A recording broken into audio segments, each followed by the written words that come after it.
Okay, folks, I believe I am now recording. This is going to be a more abbreviated review than with China or Russia because we've focused very specifically on the national government and its institutions in Mexico, and done a quick overview of Nigeria's national government and its institutions.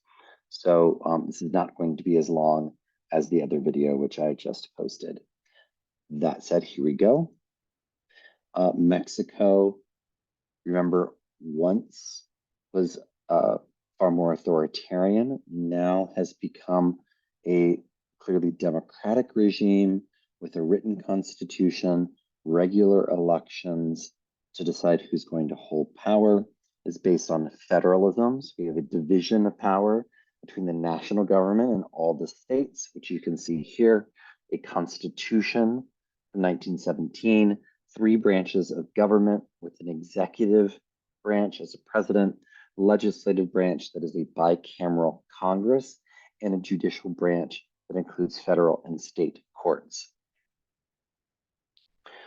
Mexico has a presidential system of government. That means that the president, current president, Andrés Manuel López Obrador, is both head of state and head of government.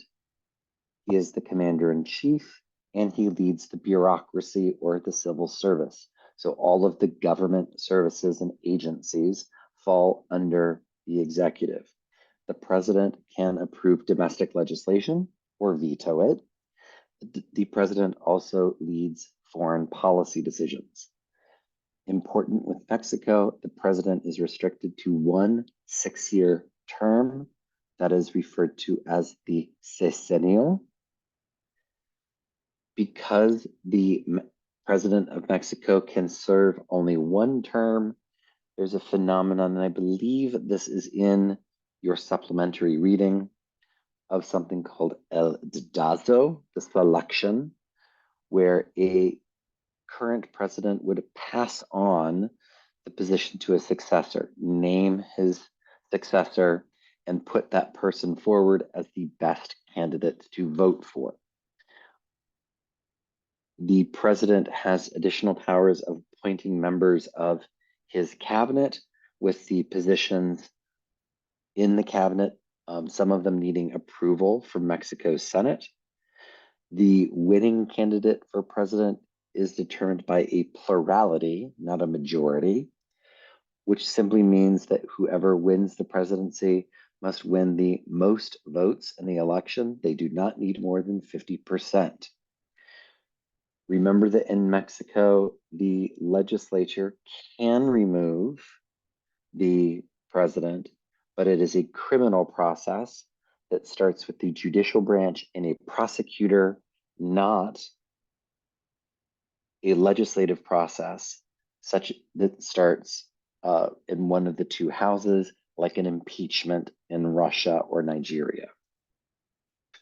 Mexico's Congress is bicameral. There's a directly elected lower house, the Chamber of Deputies. The Chamber of Deputies approves legislation, takes care of taxes, verifies election outcomes. The upper house, the Senate, has the unique power to approve presidential appointments to the Supreme Court, approves treaties, approves federal intervention in state matters. This is important. It was mentioned briefly in class, and some of you were not here for that. But in Mexico, it is possible for the Mexican Senate to vote to remove a governor of a state, and then that governor would be replaced temporarily with a selection by the president, who would have to be confirmed by the Senate. It is something that is unique to Mexico when it comes to the power of the Senate, again, to remove a governor from a state. We will talk more about that as we move forward with the rest of the curriculum. The Chamber of Deputies is partially elected in single-member districts and partially elected in proportional representation. We will talk more about this. For right now, it is just important to know that this is what's called a mixed electoral system, just like Russia has a mixed electoral system, but for the Duma only, not both chambers. In Mexico, it is actually both chambers because there are Senate elections that are both multiple members from each state, multiple senators from each state, and proportional as well. But folks, what's really most important right now is that you know Chamber of Deputies, 4-term limit, each term 3 years. Senators, 2-term limit, each term is 6 years. Side note, this is from the second supplemental reading in the Senate. The change to having a second 6-year term was just made recently in approximately 2018. Mexico's judicial branch follows code law. That means there's a system of written rules for criminal, commercial, and civil conduct. That code law is based on the Constitution. Russia also has code law, and Nigeria has code law. We'll talk more about in Nigeria how code law in Nigeria also includes religious law, but you don't need to worry about that for right now. The Mexican judiciary is still in transition. Supreme Court does have the power of judicial review. That is very important. There have been reforms made by constitutional amendments when it comes to making changes in the judiciary, but those are still ongoing. What's most important right now is that you know that Supreme Court justices are appointed by the president and approved by the Senate to a term of 15 years. Nigeria. Again, we are just looking at overall government briefly and then each of the branches. Nigeria, similarly to Mexico, had a authoritarian system of rule. Unlike Mexico, it was one that was a military dictatorship. It now has a more democratic regime, written constitution, regular, free, fair, and open elections, free access to media, and generally strong protection of civil liberties and civil rights. Nigeria, just like Mexico, is based on federalism, where power is divided between states and a central government.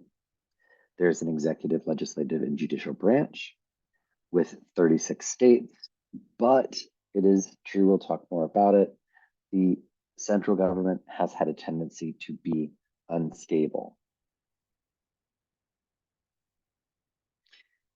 Presidential system, fixed term for president, that is 2 4-year terms, voted into office by popular election. It is a 2-round system with this very specific vote number needed that we will talk about when we talk about elections. For right now, what is most important is that you know that the Nigerian president is the head of state and head of government, chief executive, commander-in-chief, heads the civil service or bureaucracy, approves domestic legislation or vetoes it, conducts foreign policy, can appoint members of his cabinet with the approval of the Senate, and can be removed by impeachment by the legislature. This is an important additional note for impeachment. In Nigeria, impeachment also includes the judicial branch, just as in Russia, which includes the Constitutional Court and the Supreme Court. For right now, don't worry about these election details. The Congress of Nigeria is bicameral. There's an upper and lower chamber, the Senate and House of Representatives. Both can approve legislation. Both can overturn vetoes. The Senate does have some specific powers with impeachment and specific confirmation powers, such as ambassadors that is like Mexico Senate, as a side note. Um, Judges and major cabinet positions. 360 members in the House of Representatives. Also has the responsibility of oversight of the executive and holding the cabinet accountable. The Senate, 109 members. Don't be too worried, folks, about the voting process right now. That's coming up in a week. Judicial branch has had to struggle to reestablish legitimacy and deal with corruption.